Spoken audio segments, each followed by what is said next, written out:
warahmatullahi wabarakatuh. Saya Nisa Damayanti dari kelas A3R1 NPM 19020019.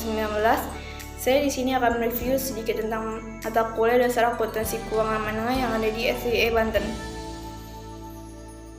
Saya akan membahas 2 poin. 1. Pengertian dan contoh kasus perhitungan dan jurnal tentang dana kas kecil atau metode tetap dan metode fluktuatif. 2. Pengertian dan contoh kasus perhitungan dan jurnal tentang wesel tagih dan wesel bayar. Nah, di sini ada pengertian dana kas kecil. Uang tunai yang disediakan perusahaan untuk membayar pengeluaran-pengeluaran yang jumlahnya relatif kecil dan tidak ekonomis bila dibayar dengan cek atau giro. Ada 2 metode pencatatan kas kecil, antara lain ada 1 metode impress adalah suatu metode pengisian dan pengendalian kas kecil di mana jumlah kas kecil selalu tetap dari waktu ke waktu, karena pengisian kembali kas kecil akan selalu sama dengan jumlah yang telah dikeluarkan. Yang kedua ada metode fluktuasi adalah suatu metode pencatatan dan pengendalian kas kecil di mana jumlah kas kecil akan selalu berubah karena pengisian kembali kas kecil selalu sama dari waktu ke waktu. Nah, metode fluktuasi ada 4. 1. Saldo rekening dana kas kecil tidak tetap. 2. Jumlah pengisian kembali tidak sama dengan jumlah pengeluaran. 3. Pada saat pengeluaran dengan dana kas kecil harus di jurnal. 4. Pengisian dana kas kecil dengan metode fluktuatif dilakukan secara periodik atau apabila telah mencapai tingkat minimum.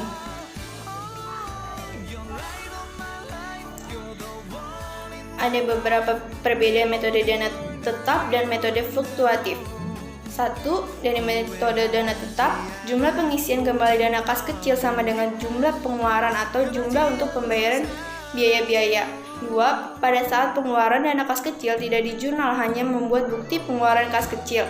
Ketiga, saldo rekening dana kas kecil adalah tetap pada akhir periode perlu disesuaikan. Dan pada metode fluktuatif yang ke-1, jumlah pengisian kembali dana kas kecil tidak sama dengan jumlah pengeluaran yang dilakukan untuk pembayaran biaya-biaya.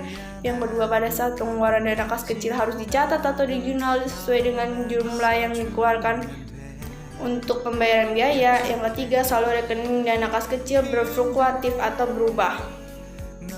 Yang keempat, pada akhir periode tidak perlu disesuaikan.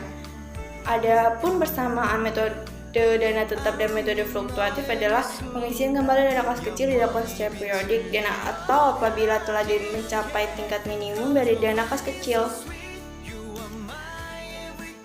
Di sini ada dari contoh metode tetap dan metode fluktuatif. PT Rich menyediakan dana kas kecil guna keperluan operasional kantornya. Berikut transaksi penggunaan dana kas kecil pada bulan Desember 2019. Pada tanggal 4 Desember diserahkan selembar cek sebesar 3 juta untuk membentuk kas kecil. Tanggal 7 Desember dibeli tunai alat-alat tulis untuk kantor 120.000. 18 Desember dibayar beban perjalanan jika karyawan ke Jakarta sebesar 250.000. Tanggal 19 Desember dibayar uang makan untuk para karyawan yang lembur 150.000. Tanggal 22 Desember dibeli tunai alat-alat tulis kantor 80.000. Tanggal 28 Desember dilakukan pertanggungjawaban atas pengeluaran menggunakan kas kecil dan kembali dana kas kecil. Dan diminta berdasarkan data transaksi di atas, buatlah jurnal transaksi yang dibutuhkan berdasarkan metode tetap atau flat dan metode fluctuating atau berubah. Dari metode tetap sendiri ini pada tanggal 4 jurnalnya kas kecil pada kas masing-masing 3 juta.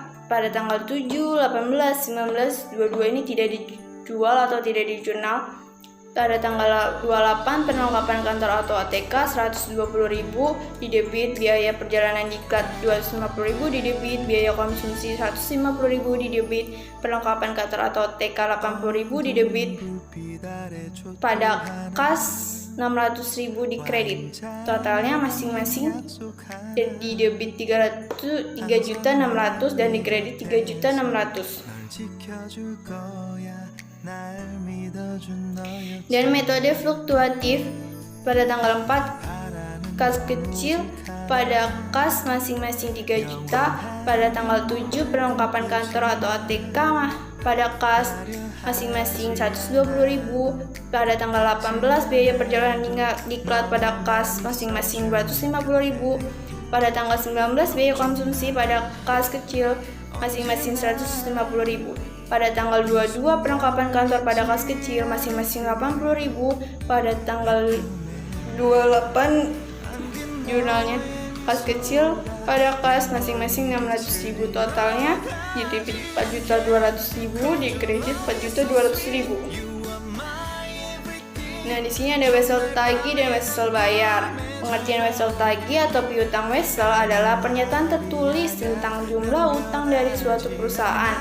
Wesel tagih menjadi dokumen piutang yang dikeluarkan oleh pihak perusahaan lain yang belum bisa dibayar pada saat penyerahan barang. Wesel tagih dibagi menjadi 2, wesel tagih berbunga dan wesel tagih tanpa bunga. Nah, ada karakteristik wesel tagih atau piutang wesel. 1. Jurnal wesel tagih disajikan dari sudut pandang pemberi peminjam.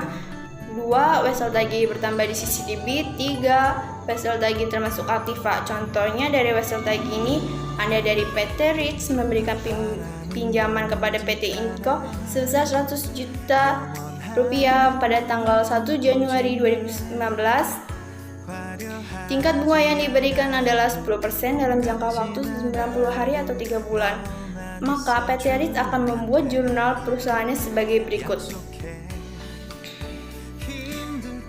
Pada tanggal 1 Januari, jurnalnya piutang usaha pada penjualan masing-masing 100 juta. Pada tanggal 31 Januari, jurnalnya wesel tagih pada piutang usaha masing-masing 100 juta. Ini menerima wesel tagih. Nah, perhitungan beban bunganya sama seperti pada wesel bayar, yaitu besar bunga sama dengan 100 juta dikali 10% dikali 3 bagi 12. Nah, 12 ini dari mana? Dari 1 tahun kan ada 12 bulan, jadi masukin sama dengan 2.500.000. Begitupun menghitung nilai jatuh temponya, yaitu 100 juta ditambah 2.500.000 sama dengan 102.500.000. Selanjutnya nilai ini dimasukkan pada jurnal wesel. Pada tanggal 1 April, jurnalnya kas di debit 102.500.000. Pada pendapatan bunga di kredit 2.500.000 dan wesel tagih pada kredit 100 juta. Ini menerima pengeluasan dan bunga yang telah jatuh tempo. Dan ada dari wesel bayar atau utang wesel. Wesel bayar atau utang wesel adalah surat utang yang diterbitkan suatu perusahaan atau entitas yang digunakan untuk membayar utang usaha yang telah jatuh tempo. Artinya, wesel bayar dibuat oleh perusahaan yang mempunyai kewajiban utang terhadap pihak lain. Nah, ada karakteristik wesel bayar atau utang wesel. Antara lain ada 3. 1. Jurnal wesel bayar disajikan dari sudut pandang peminjam. 2. Wesel bayar bertambah di sisi kredit. 3. Wesel bayar termasuk pasifa. Nah, contohnya wesel bayar ada dari PT Rich menerima pinjaman dari PT Inc sebesar 100 juta pada tanggal 1 Januari 2019. Tingkat bunga yang diberikan adalah 10% dalam jangka waktu 90 hari atau 3 bulan. Maka PT Rich akan membuat jurnal perusahaannya sebagai berikut. Pada tanggal 1 Januari, jurnalnya kas atau persediaan pada utang usaha masing-masing 100 juta. Dan pada tanggal 31 Januari, jurnalnya utang usaha pada wesel bayar masing-masing 100 juta. Ini menerbitkan wesel bayar 90 hari, bunga 10%. Perhitungan beban bunganya akan disesuaikan dengan umur dari wesel itu sendiri. Rumusnya utang dikali presentasi dikali waktu jatuh tempo. Besarnya bunga sama dengan 100 juta dikali 10% dikali 3 bagi 12 sama dengan 2.500.000. Sedangkan untuk menghitung nilai jatuh tempo wesel pada saat jatuh tempo sama dengan uang pokok ditambah bunga yang sudah didapat nilai jatuh tempo Wesel saat jatuh tempo sama dengan 100 juta ditambah 2.500.000 sama dengan 102.500.000. Selanjutnya nilai ini dimasukkan pada jurnal Wesel. Pada tanggal 1 April, Wesel bayarnya ada di debit 102.500.000. Pada beban bunga di debit 2.500.000, pada kas di kredit 100 juta. Membayar pokok dan bunga yang telah jatuh tempo. Oke, sekian dari presentasi yang saya sampaikan. Mohon maaf bila ada salah-salah kata. Saya akan akhiri. Wabillahi taufiq wal hidayah. Wassalamualaikum warahmatullahi wabarakatuh. Thank you for watching.